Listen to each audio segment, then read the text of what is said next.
Hello guys! Welcome sa aking video at for today's video nga, ang pag-uusapan natin ay tungkol sa nauusong pautang ngayon online na kung tawagin ay emergency cash loan or e-loan or balikwasan. Sa mga hindi pa po nakakaalam kung ano yung platform ng pautang na yun, from the word emergency cash loan or e-loan, siya po ay ginagamit lang for emergency. So, short term.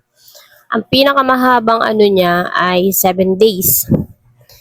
7 days tapos ang tutubuin ng may-ari ng pera sa loob ng 7 days ay 20%. So, ibig sabihin, kapag humiram ka ng 1,000, ibabalik mo yon ng 1,200 sa loob ng 7 days. Sa totoo lang mga mare ko, hindi lahat ganun. Hindi lahat 20%. Madalas, yung ibang nagpapahiram, 35%, 50%. Tapos, ang pinakamatindi pa dun, yung tinatawag na balikwasan. Yung balikwasan, isang araw lang siya. Pag humiram ka ng 1,000, meron silang mga term na, ang patong nila ay 35% din. Ibig sabihin, pag umiram ka ng 1,000, babalik mo kinabukasan, 350 na yon.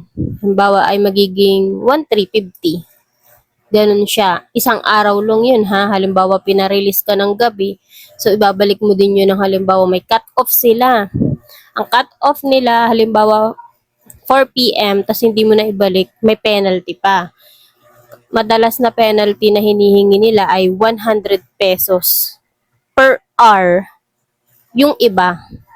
Pero meron din naman akong nakita, meron nakita ko kasi sa totoo lang, biktima ako ng e-loan at balikwasan. Hindi ko man masasabing biktima kasi ako yung lumapit sa tao, humiram. Pero dahil patong-patong na nga, dahil nga dun sa mga tubo, parang naiisip ko na biktima na rin ako. Pero hindi naman kasalanan din ng ibang nung hiniraman ko na nagkautang ako sa kanila kasi ako yung lumapit. Sa totoo lang, hindi lang ganun yung na-encounter ko na taas ng tubo. Meron akong na-encounter na humiram ako 4,000. Tapos yung 4,000 na yun, daily ang tubo. Ibig sabihin, ang 1,000, 220% kasi. So, yung 4,000 na yun, 800 siya daily. Tapos, ang term niya ay 3 days. Yung first day at second day, magtutubo ka ng big 800. Tapos, yung third day, ibabalik mo yung 4,000 kasama yung last na tubo na 800. Tapos, renew uli. May pangyayari na hindi ko na talaga siya kayang tubuan. So, nakiusap ako, ganto ganyan. Sa computation ko, naka-screenshot kasi sa akin lahat. Ang naitubo ko na ay 9,500. Ang utang ko lang 4K. Hindi ako nagrereklamo kasi alam ko naman yung pinasok ko. Pero nung hindi ko na talaga kaya, nakiusap ako doon sa may-ari. Hindi siya pumayag. Pinagme-mention niya ako kahit saan. Lahat ng post ko, may mention siya. Hindi pa niya ako totally pinopost ng yung mukha ko, yung kapit ko, yung ID. Pero, pinagme-mention niya na ako. Syempre, dinilit ko yun kasi makikita yun ng ibang hinihiraman ko, masisira ako. Kasi parang nagpatong-patong na nga eh. Kumbaga, ang dami ko nang nahiraman. Ayokong masira dun sa iba. Kasi yung sa iba, maganda naman yung takbo. Napasubo lang talaga ako dito sa daily na 800 yung 4,000. So, wala din naman siya nagawa. May natira na 5,700. Yung 5,700 na yun, nahulugan ko siya nung isang araw ng 700. Actually, ngayon, July 25, ang dapat ibabalik ko yung 5,000. Wala pa akong kapit. Hindi ko pa alam kung anong mangyayari mamaya. Ang sabi ko, baka mamayang gabi pa, maghahanap pa ako. So, yun, para sa mga hindi nakakaalam ng e-loan or balikwasan na to, Huwag nyo nang subukan. Marami pa akong gustong ikwento kaso hindi ko na maisa-isa eh.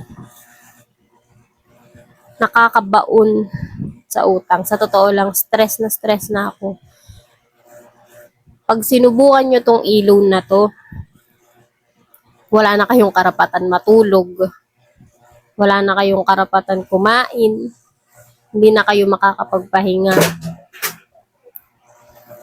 Kaya, wag nyo susubukan. So, yun nga, para sa mga hindi pa nakakaalam ng pautang na to, mas malala pa to sa OLA, online lending, ay wag nyo nang susubukan. Kasi sa totoo lang, ngayon, lunod na ako. Hindi ko na alam kung kailan ako makakasurvive, makakaahon. Hindi ko na talaga alam. Minsan naisip ko mag-deactivate ako ng account kaso meron silang ID ko. Ipapahiya talaga nila ako. Kasi kahit makiusap ako na itigil na yung hindi naman sila papayag. Itigil na yung tubo para mahulog-hulugan ko na lang. Hindi naman sila papayag. Laging ang panakot ng mga financer or handler, ipopost nila yung mukha mo. Kaya ang ending, maghahanap ka ng ibang nagpapa-e-loan or balikwasan para makakuha ka ng pantapal. Para yun, maitapal mo sa kanila. Tapos, yun, dagdag uli sa utang mo. Ang natatandaan ko lang, minsan lang akong nalunod sa problema. Nakilala ko yung e-loan. Akala ko masasagip ako. Ngayon, mas lunod na lunod ako. Hindi ko alam kung paano na. Sa totoo lang, mas kigatas ng anak ko, nahihirapan na akong bumili. Wala na din ako mapagsabihan kasi alam kong huhusgahan nila ako. Kaya, ginawa ko tong video na to. Kung may makakakita, makakapanood, baka sakaling may makakaintindi. Hindi naman lahat ng baon sa utang tungkol sa luho. Naghanap lang ako ng makakasagip sa akin, kaya lang lalo akong nalunod. Kaya sa mga hindi pa aware sa gantong mga pautangan, kung magtatry kayo, magsabi na lang kayo sa pamilya nyo kung may problema kayo para hindi kayo magaya sa akin. So, yun lang. Ito lang muna. Maraming salamat.